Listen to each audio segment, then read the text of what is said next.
Hello, everybody. We're back for another short story. This one's going to be on Hell's Angels, Cisco Valderama, Oakland leader, you know, uh, legend, anything else you want to call him. He was around the whole time I was in the club, my tenure, and he was a lot of fun, real serious guy. But we're going to talk about him a little bit today. And we'll go back to the 60s when Cisco was a misfit. I don't know how long he was a misfit. I don't know any background on his history with that club. I know he took over that club by gunpoint, but I know by the mid 60s he was a Hells Angel nomad. And later in the 60s, I know he went to Oakland. He was in the movie Hells Angels 69, and there's no way Oakland would have had him involved in that movie if he wasn't an Oakland member in good standing. They were very strict about who worked on that movie. So we've got Sonny in prison, and I want to get into the lineage of what happened as Oakland, you know, picked a new leader, if you will. It took several years, a lot of political infighting and whatnot. So we're going to go back to when Sonny's in prison and he's getting ready to come home. Deacon Proudfoot is the Oakland president. You might recognize him with Sandy Alexander on Gaheldo Rivera's, I think it was Goodnight America. Vinny was on there, and Sandy and Deacon. Deacon decides to step down, and I think the reason he stepped down because there was a lot of political infighting in Oakland. Now, we were fighting the outlaws, we were fighting the Mongols, and then suddenly we've got this political strife at home in our own club. Uh, Oakland was now the political power base. They'd taken it from San Bernardino. Sonny was the face and the voice of the Hells Angels, and he's getting ready to come home, and Deacon wants to show him respect and give him his position back. What happens is there's no president for a short period of time, and then we had this scurry of people going in and out. That included Fu, former Fresno member. During one of Sonny's arrests, Fu has a bit of a coup, and he becomes the Oakland president for about 4 or 5 hours. I remember we were at the Los Angeles clubhouse. We get a phone call. Sonny's been arrested. Fu is now the president. And then a few hours later, we get a call. Well, Fu is no longer president. Sonny's coming home soon. But the guy that really challenged Sonny was Sergey Walton. And Sergey was once very close to Sonny, a confidant. The feds described him as Sonny's lieutenant and confidant. But now Sergey decides he wants that position. And, I didn't know Sergey well. I met him twice. First time I met him, he approached me in the Oakland clubhouse and congratulated me on my new position as an officer in Los Angeles, and hopefully they got some fresh blood down there. We just had a real brief conversation. The next time I saw him, he was now on the run. He had been arrested for that RICO trial, didn't make bail, but paid a jailer $50,000 to wheel him out of there. So he was on the run. He was at the clubhouse. I was tempted to say something to him. When you're on the run, you're not supposed to come around the club, but I held my tongue. He had a big bulge in his left breast pocket on the inside, and I'm sure that was his signature MAC 10 that he always carried with him. Billy Maggot from Purdue told me several times, he goes, this guy's a stone gangster. Billy was with him when they had a confrontation with some black guys up there over tooting the horn at him, and he strafed their car with his MAC 10. So, he's a guy you didn't want to mess with. But for whatever reason, he decided to challenge Sonny for that number one position. I think Sergey was president. Gary Popkin was vice president at the time. And I had started building a relationship with Gary through my friend Animal. And I knew what was going on. I was getting some insight. I didn't broadcast it to the club. I was told by Animal to keep it to myself, but there was some harsh stuff going on up there. So what you had was you had a power struggle between Sergey and Sonny. Both of them got indicted in that RICO trial. Ultimately, Sergey goes to prison, not for the RICO, but for the escape. And while he's off, getting ready to go to prison, Sonny takes over and he consolidates his power again. And he's now the number one guy in Oakland. He's the leader again. And I think what he did was to get Sergey out of his hair for future things, and even perhaps for his new tenure as leader. I think he okayed a contract on him in the federal prison, because what happened was some blacks tried to kill Sergey. He said he wasn't up for this, and I think he realized where the order had come from, and I think it came from Sonny. And this is speculation. I don't know that for a fact. These are things I was told and little rumors running around, things I heard when I went to prison a few years later in Terminal Island. But Sergey decided, I'm not going to be killed, and he made a deal with the government. And I was at the OM, and Moldy Marvin came in, and there was a lot of rumors going around, and Moldy Marvin announced that Sergey had indeed become a government informant. The feds had come to his house, cut a big hole in the wall, took out a bunch of money he had buried in there, and now was hiding somewhere in witness protection. We didn't get much information about it. Oakland was very closed-mouthed as to what was going on, but Sonny was now the ultimate ruler again, if you will. But what happens is in 1982, Sonny comes down with cancer. His 3-pack-a-day smoking habit caught up with him. He was told he wasn't going to make it much longer. He handpicks Irish. Irish is a former Los Angeles Hells Angel who I have a very close relationship with. We're both, former Los Angeles members.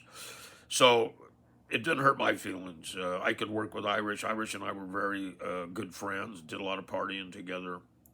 So Irish takes over, and his tenure didn't last that long.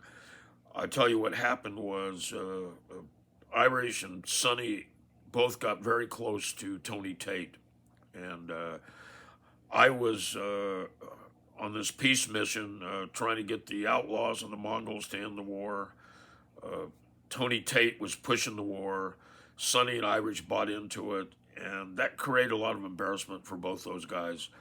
And what happened was, at some point in time, I don't remember when, Cisco had become Oakland vice president, I think maybe under Irish. And as Irish and Sonny, prepare to go to prison, Cisco steps in. And, he grabbed a hold of the reins. He had earned a lot of respect because he didn't buy into Tate. You got to figure that Tate sucked a lot of people in up there, a lot of strong members, Kenny, Chico, Cruzy, all these different Oakland members. He had just sucked them in. And Cisco didn't bite, and I didn't bite. So, we had a lot of political capital, if you will, with the club. So, Cisco was for peace. Now, proposing peace to Hells Angels and any outlaw bike organization is not a real popular job. But, Cisco didn't help me a lot, but Cisco never interfered. And I appreciated that, and I always let him know that. Sonny goes to prison.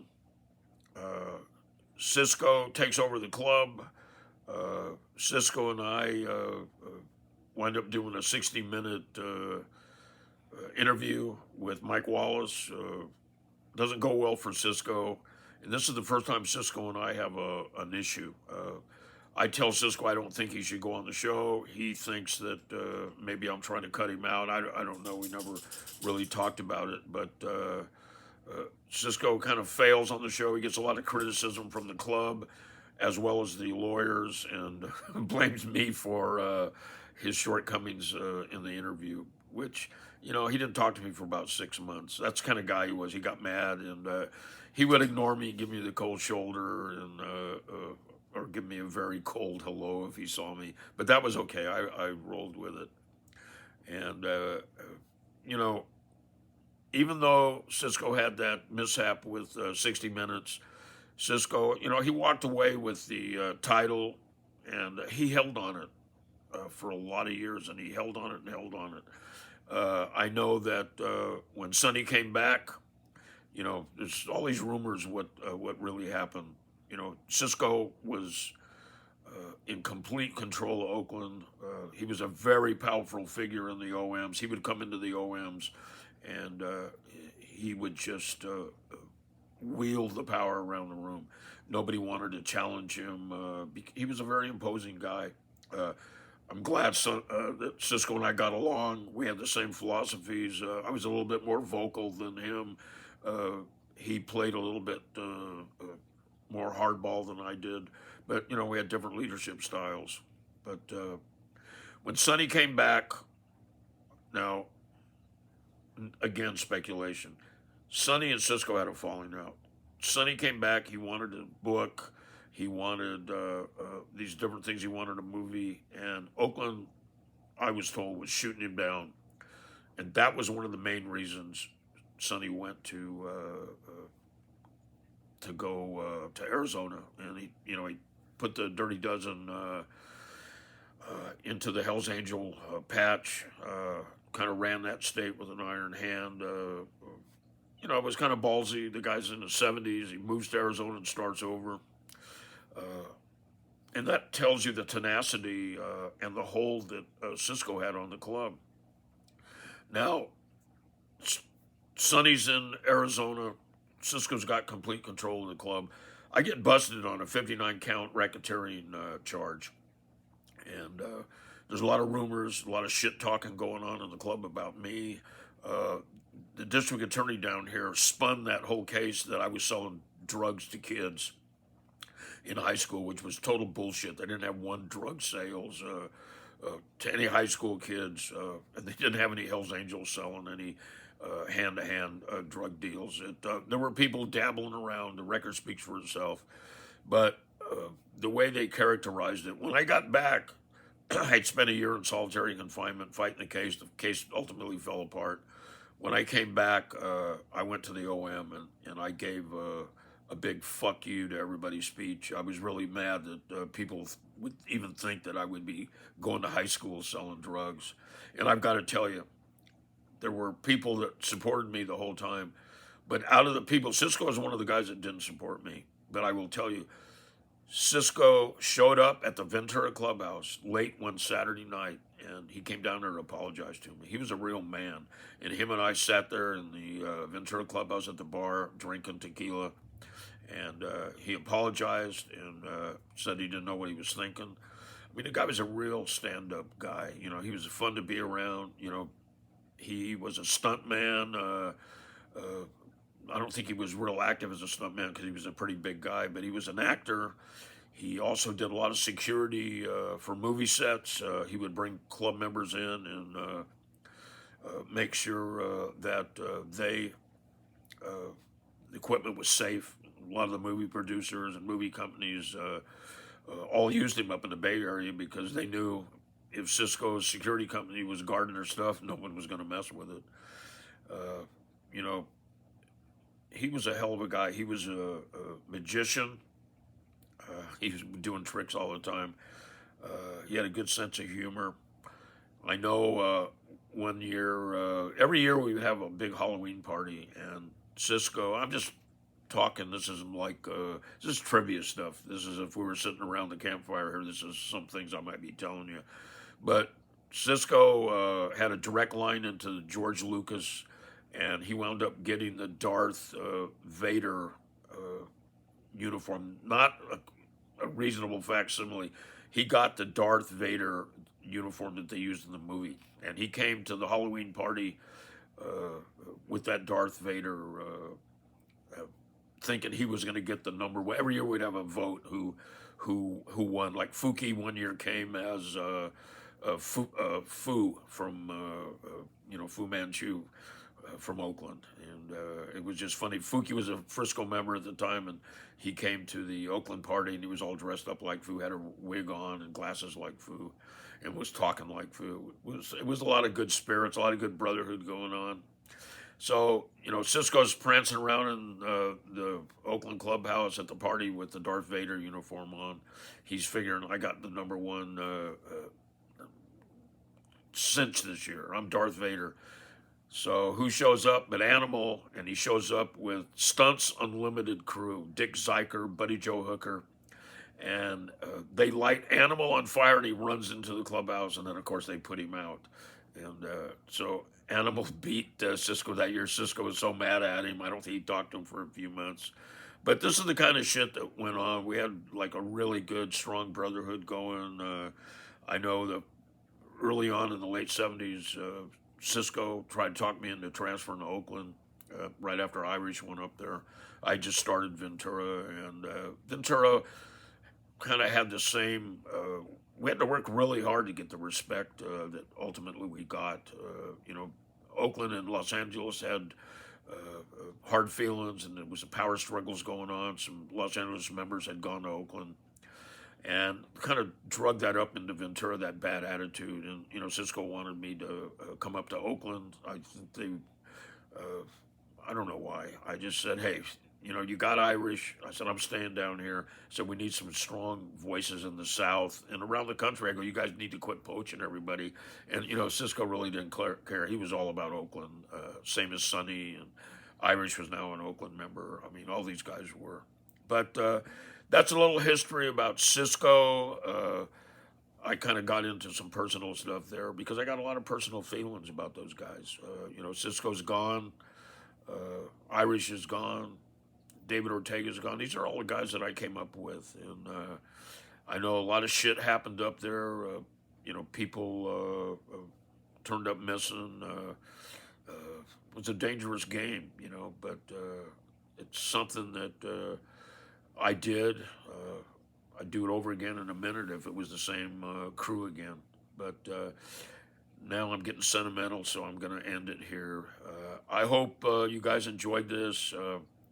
We'll come up with something else here in a week or two. I took a little time off because of the holiday, but I want to try to get back into these stories every week, or at least every other week. So anybody else you guys want to hear about? I was thinking about Little Joe. He's a colorful character from Purdue. Could get into that, the time Sonny and Little Joe fought, which was kind of funny. Had a private conversation with Little Joe about it afterwards. Little Joe was very close to the Ventura Charter. When I went to prison in 1984, he kind of came on the scene there and helped those guys going in the right direction. They didn't have any leadership. David was a real solid, straight guy. He was a good second man. And Joe stepped right in. He saw what Ventura needed, and with David's help, they really kept everybody in tune. So if you want to hear about Little Joe, let me know. Hope you enjoyed this. Please, like the story, make comments, and follow us. Okay.